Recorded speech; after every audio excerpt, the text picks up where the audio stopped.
channel. Welcome back to my channel.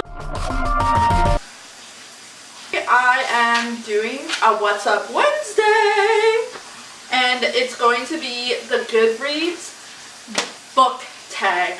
The first question on this is, and you'll notice in most of my book tag videos I don't actually show the books because of the fact that I don't always have physical copies of them, and I really don't like putting the pictures up in here because it's a lot of work for my husband and I don't want him to overwork himself. So I'm sorry if you guys don't like that. If I happen to have a physical copy of the book that I talk about, I will hold it up. But other than that, or point it out if it's on my shelves, but other than that, I'm not gonna post pictures up here because it's just way too much work. Not that I don't appreciate you guys watching or that I'm lazy. It's just my husband edits these videos and he's very, very busy with his own stuff, so he does this out of the kindness of his own heart for me, and if I can make his life simpler, I will. So I hope you guys understand. And with that, let's just get into the Goodreads book tag. And the first question is, what is the last book you marked as read on Goodreads? I have my trusty little notebook here so I can read the questions. And that would have been Before the Devil Breaks You by Libba Bray. I actually just finished it just before I started filming this video. So, yeah. What are you currently reading? I have just started Origin by Dan Brown, and I have literally had this book since November when it came out, and I've been wanting to read it since then, but because I have other books to read this month, I'm also listening to this one on audiobook because it is quite a big book. It's almost 500 pages. 456 is the page count. So I am listening to the audiobook on this, and I couldn't pick that up because the audiobook just became available to me last week, and I was actually unable to listen to it until today because I was listening to Before the Devil Breaks You, and with audiobooks I really cannot listen to more than one at a time because I get very, very confused by books that I'm listening to, especially on audiobook. What is the last book you marked as to be read on Goodreads? And that would be The Orphan Band of Springdale, because I entered a Goodreads giveaway for it, and I just add all the books that I enter Goodreads giveaways for to my TBR so that I can keep track of the ones that I have entered, and even if I don't win them, I like to go back and try and find the book in the bookstore, especially if it really interests me, which most of the books that I enter do interest me. What is the next book you plan on reading? That would be this honker of a book that's over 1,000 pages, I think. No, it's like 700 pages. Over 700 pages. No, it is 700 pages, so it's a big ass tome. And I will be also following this on audiobook, and again, the reason I have not delved into this yet is because I've been waiting for the audiobook version because 600 pages, and I have other books I need to read as well. So that has waited since I got it in December to be read. But to be fair, November is when I got that. Got that the same time I got Origin. And to be fair, I did put that on request at my library for audiobook for Overdrive. The same time I put Dan Brown's Origin on as an audiobook request, and I literally just got the audiobook for that today. So that will be coming to Texas with me so I can read it. Do you use the star rating system?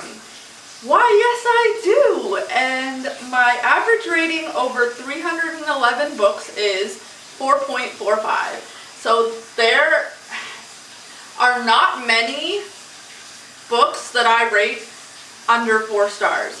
Normally I rate them 4 stars or higher because I am very choosy about the authors that I read, and I'm very choosy about the books that I read. So normally what I'm reading I'm actually enjoying, because this year especially, if I don't like the book and I think it's going to be like a 3-star read or a 2-star read, because the 3-star read is still pretty good. It still has wonderful writing and stuff, but if I'm not enjoying it and I think it's going to be below a 3-star, I'm just going to DNF it this year.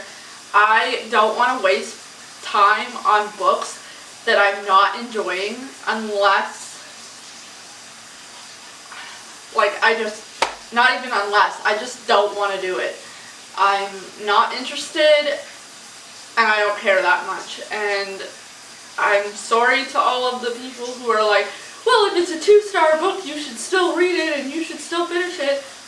No, I shouldn't. Why should I spend time reading books that I'm not enjoying when I have so many books on my shelves? Like, I have this shelf and this whole shelf. Yes, this one is messy right now, but I have this shelf, and 2 other bookshelves plus boxes in my room full of books.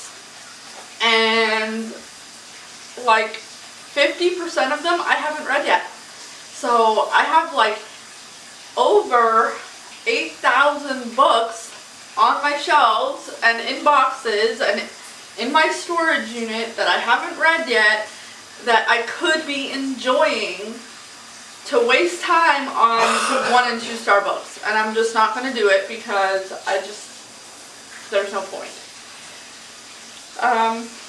So back on the tangent of the Goodreads book tag, are you doing the 2018 reading challenge? Yes, I am doing the reading challenge. I always try to strive for at least 10 more books than I read the year before, so that I can really challenge myself to read more books. I've set it at 50 books this year, which I'm thinking I might have to up, because I've already read 7 books, I believe, 6 or 7 books this month, and it's only the 17th of the month, and I've read 7 books. So I'm off to a really good start. I'm 3 books ahead of where I should be, and I think probably by the end of the month I'm probably going to have read 10 books, if I can be quite honest. So 1, 2, 3, 4, 5. So I'm on my 6th book of the month right now. I've read 5 so far, so I'm 3 books ahead of where I should be right now. So it shouldn't be hard for me to read 50 books this month, or 50 books this year. So if I'm finding that I'm getting close to that 50 book challenge, like this year, within the next couple of months, if I find that I've read 25 books or close to 25 books, I will probably up my book challenge to 60 or 70 books. I'm not quite sure yet. I'm just going to see how it goes.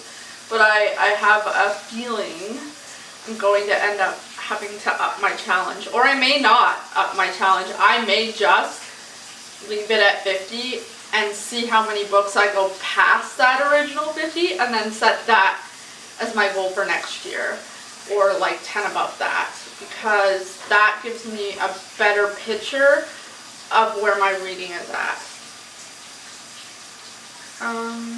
Do you have a wish list? No, I do not. And the reason for that is because any book that I wish to have, either my mom will give me gift cards for Indigo or Amazon so I can buy them myself, or I will buy them myself. I don't wish for books because I know throughout the year I'm going to get gift cards to buy books, or my parents will just go on my book outlet cart and pay for the books that are in my book outlet cart, because those are the books that I'm intending to get right away.